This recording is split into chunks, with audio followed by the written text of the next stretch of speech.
जिन संस्थानों में अध्यापक नहीं है वो स्कूल दूसरे स्कूलों में मर्ज कर दिए जाए। जिन संस्थानों में भवन नहीं है उन स्कूलों को भी दूसरे स्कूलों में मर्ज कर दिया जाएगा। और जहां कम बच्चे हैं उनको मर्ज करने का काम तो, मर्ज मतलब बीमारी, मर्ज करने का काम तो चला ही हुआ है। ये केवल और केवल अपनी जिम्मेवारियों से भागने के लिए, अपने दायित्वों से हटने के लिए भारतीय जनता पार्टी को गाली देना, नरेंद्र भाई मोदी जी को गाली देना, ये एक फैशन बन गया है। और मंत्री तो मंत्री, कांग्रेस के नेता तो कांग्रेस के नेता, पर इनके वो जो मित्रगण जिनको विभिन्न पदों पर बैठाया है वो प्रतिदिन एक ही काम करते हैं, बीजेपी को गाली देने का। आज हिमाचल की जनता खुले शब्दों में जानना चाहती कि आपने जन कल्याण के लिए, समाज के लिए एक भी योजना शुरू की हो तो काइंडली उसको बताएं। 3 साल का लेखा जोखा कहां खड़ा है। और खाली जेब का सवाल खड़ा करते रहना ये लोगों की आवश्यकताओं की प्रतिपूर्ति नहीं कर सकता है।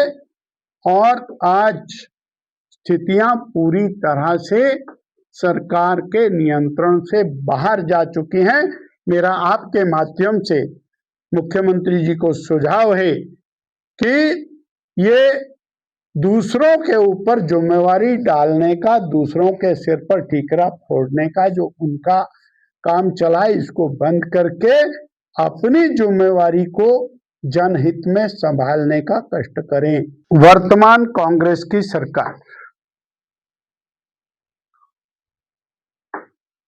3 वर्ष पूर्ण होने पर भी असहाय प्रतीत होती है।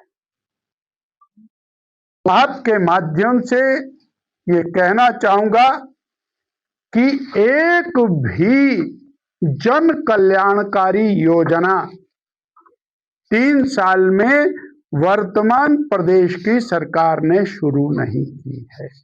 एक भी जन कल्याणकारी योजना। स्वास्थ्य का क्षेत्र अत्यंत महत्वपूर्ण क्षेत्र है। हिम केयर की योजना,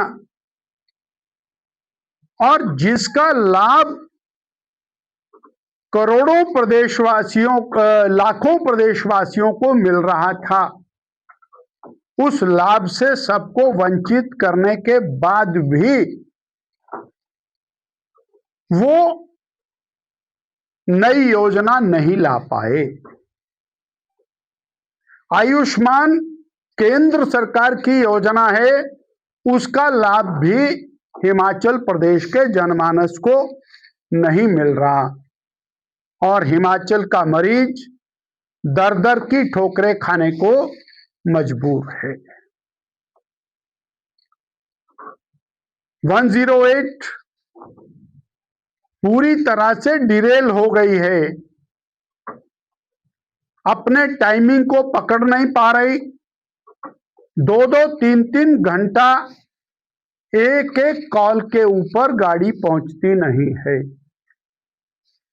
पिछली सरकार की हिम केयर योजना बंद कर दी, केंद्र सरकार की आयुष्मान, उसका लाभ नहीं मिल रहा, और प्रदेश की सरकार ने एक भी नई योजना शुरू नहीं की।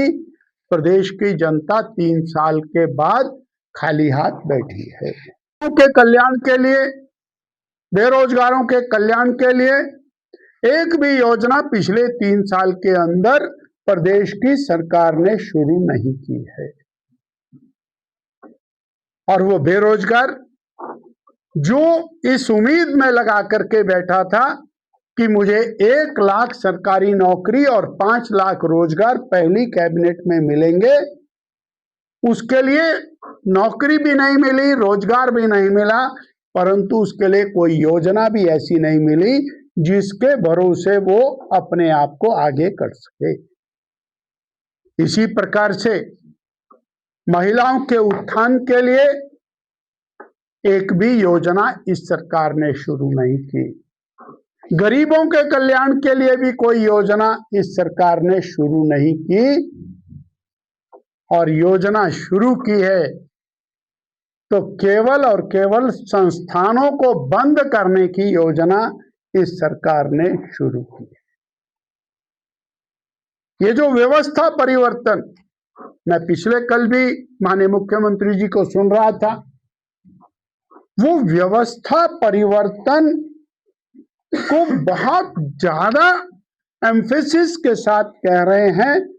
वास्तव में या तो उनके अधिकारी या उनके चारों तरफ घिरे हुए जो लोग हैं वो उनको बता नहीं पा रहे हैं, ये व्यवस्था परिवर्तन नहीं, व्यवस्था पतन है।